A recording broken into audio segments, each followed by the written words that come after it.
It's a problem all over the world. Increased human populations mean smaller habitats for our animal neighbors. Nowhere have human populations exploded as in India, and that has meant trouble for some animals. You might think that the mighty crocodile wouldn't be affected by human population growth, but you would be wrong. Today, the crocodile is on the run. Ram Whitaker is a herpetologist. He studies amphibians and reptiles. Ram is determined to save the mugger crocodile from the growing pressure of India's human population. Crocs live in wetlands, but most of India's swamps and riversides are now rice fields and farms, so crocs have lost virtually all their habitat.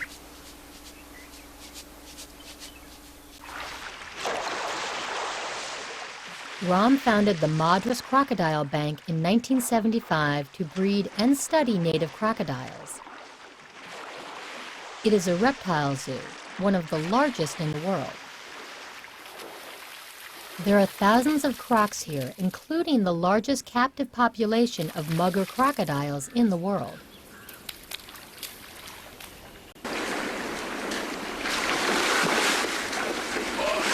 Another routine day at the crocodile bank. Size sorting some of these bullies, getting them into another enclosure. You know, we have 3,000 of these mugger crocodiles here and nowhere to let them go. People moved into crocodile habitat here in India a long time ago. There's just nothing left. The mugger once roamed the lowlands in large numbers from Iran to Myanmar. Today, only a few thousand are scattered in the wild throughout the Indian subcontinent. Now, the last hope for the mugger may lie to the south of India in the country of Sri Lanka.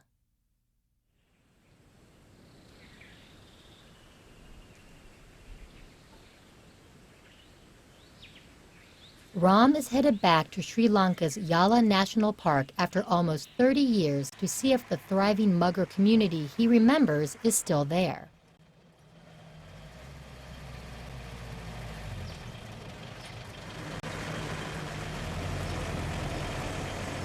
Really, the only chance the mugger has in the wild is here in Sri Lanka.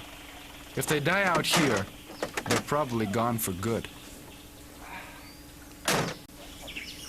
To the casual observer, this may not look much like croc country, but hidden in the dry forest are many lakes and ponds created by an ancient people to irrigate their crops.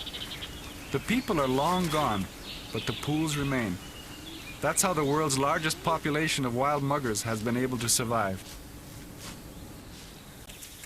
A baby croc.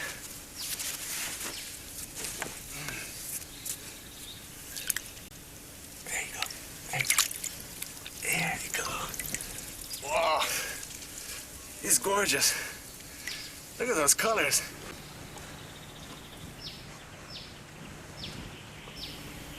For years I've wanted to come back to Yala to see how the mugger is doing. It's not a well-studied species, so the only way is to see for myself. Finding healthy young ones is a very good omen. But it's only a start. I won't really know how things are until I see how the full-grown mugger are doing. From this part of Yala National Park, the modern world is not even visible.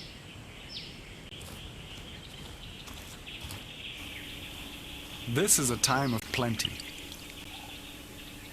There's enough to eat and drink, and the waters are high.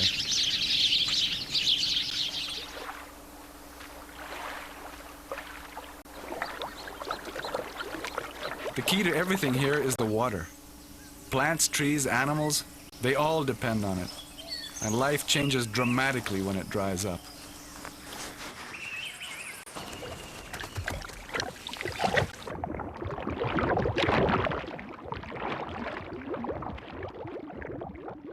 The mugger does not make a habit of dining on humans, but any animal coming close to the water to drink better stay on guard.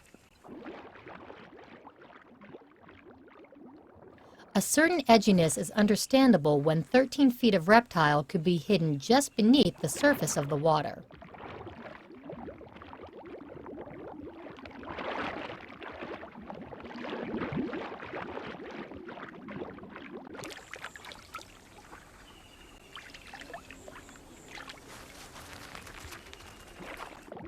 Using its powerful tail, the mugger can reach startling speeds underwater. But its most deadly skill may be patience.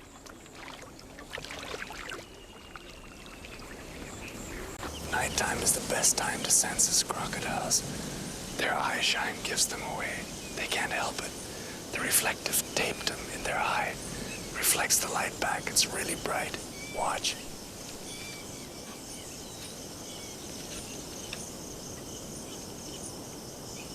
Man, this place is absolutely teeming with crocodiles.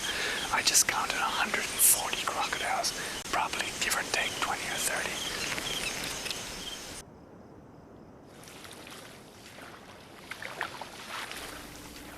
30. Muggers can be solitary, but there are times of the year when they come together.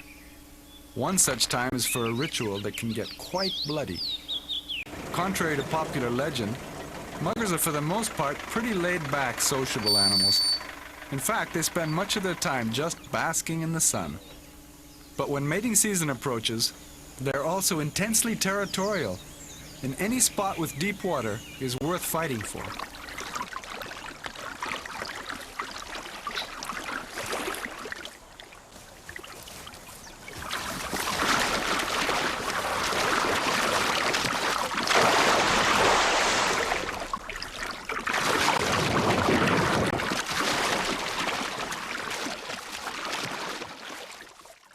The battles are part of a fierce struggle for dominance. The winner gets the prize, his pick of the females. The combat can be very brutal and sometimes fatal. In the final stage of the dominance fight, this big male flaunts his position by raising his head and tail out of the water. One young male issues a challenge.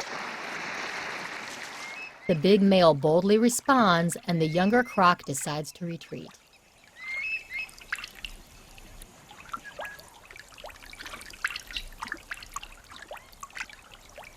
It's amazing to watch this ritual unfold. These crocs could kill each other, and sometimes do, but in this test of strength, the losers usually live to fight another day.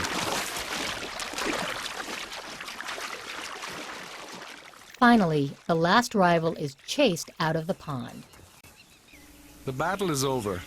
The big male has the pond to himself now, and the stage is set for what's really important, courtship.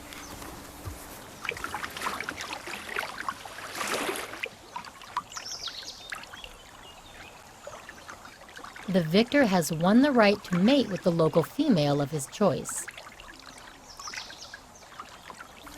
The male is all set to mate, but nothing is going to happen until she's good and ready. It is said that in the natural world, the only real constant is change. But muggers have been acting out this ritual for more than 100 million years, since they shared the world with the Tyrannosaurus rex. If the muggers can continue to live and produce healthy babies in Yala National Park, they can hopefully survive.